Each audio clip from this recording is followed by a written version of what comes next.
Baik, Bismillahirrahmanirrahim. Assalamualaikum warahmatullahi wabarakatuh. Perkenalkan, nama saya Muhammad Fosan. Saya dari Fakultas Ilmu Hukum Universitas Muslim Indonesia Makassar. Video ini saya buat atas dasar untuk memenuhi tugas yang diberikan oleh dosen pengampu saya. Jadi dalam video ini saya akan menjelaskan tentang hal-hal yang menyangkut tentang penyebab-penyebab terjadinya korupsi. Teori yang pertama, teori Ghosn Theory yang dicetuskan oleh Jacques Boulogne. Faktor-faktor tersebut ada 4 unsur tersebut. Yang pertama itu keserakahan. Serakah itu pada dasarnya sifat manusiawi. Semua orang berpotensi akan menjadi serakah, di mana dalam hal ini dia ingin memiliki dengan maksud untuk memenuhi kebutuhannya. Sedangkan organisasi ini dengan kata lain adalah kesempatan. Dulu pernah ada pepatah atau ada jargon yang mengatakan bahwa kejahatan ada itu disebabkan karena adanya kesempatan. Dan yang ketiga, kebutuhan.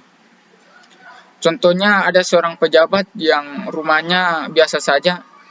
Nah, dalam kebutuhannya ini dia merampas hak-hak yang sebetulnya bukan dia miliki. Kemudian ada pengungkapan.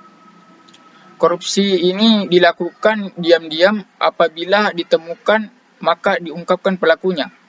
Jika tidak, korupsi ini akan terus dilakukan karena dia merasa tidak ada yang memperhatikan tidak hal tersebut terjadi. Yang teori berikutnya itu teori motivasi pelaku. Dalam hal ini dicetuskan oleh Abdullah Hua.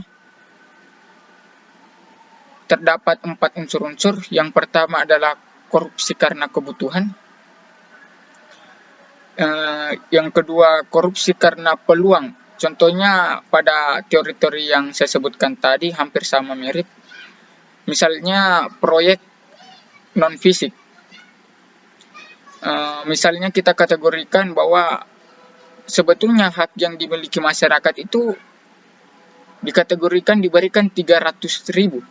Tapi dalam hal ini pemerintah atau pejabat negara dia memotong 200.000. Dalam hal ini keduanya memang masyarakat mempunyai atau memiliki barang tersebut tapi tidak sesuai dengan spesifikasinya. Yang selanjutnya korupsi karena menjatuhkan pemerintah. Jadi dia tidak mau ambil pusing. Jadi dia seolah-olah dia menjabat bukan karena memenuhi unsur dirinya, tapi dia mengatasnamakan sebuah pemerintah, bukan dengan apa yang kapasitas dia miliki. Terus yang selanjutnya korupsi ingin menguasai suatu negara. Jadi unsur ini memiliki teori eksploitasi yang memanfaatkan ketika pemerintah jatuh karena korupsi, dia seolah-olah memiliki regulasi atau kebijakan untuk menghentikan korupsi itu, padahal itu ada niat bulus atau akal-akalan saja. Kemudian faktor selanjutnya faktor individu atau penyebab korupsi. Ya, sama dengan hal yang tadi, sebetulnya hampir sama. Unsur ini terdapat dari tiga unsur. Yang pertama keserakahan, kemudian himpitan ekonomi. Nah, himpitan ekonomi ini memaksa dia untuk korupsi.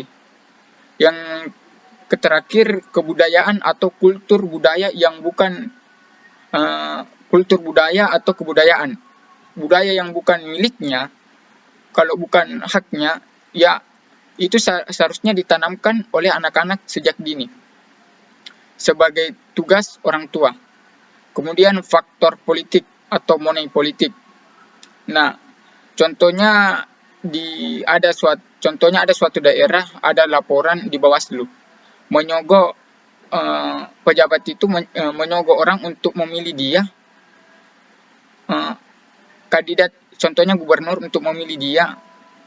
Dalam hal ini diberikan uang dengan konsekuensi dia harus memilih orang tersebut. Nah, bagaimana cara mengembalikannya itu? Dengan cara mengambil atau membangun sebuah proyek, namun proyek itu dia pakai untuk membalas, istilahnya membalas untuk memberikan uang yang dia berikan sebagai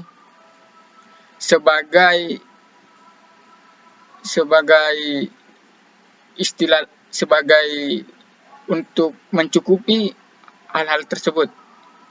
Kemudian di menit berapa menjelaskan faktor internal. Ini tertera pada menit 13:05. Ya, mungkin hanya itu yang bisa saya sampaikan. Mohon maaf atas kekurangan. Wassalamualaikum warahmatullahi wabarakatuh.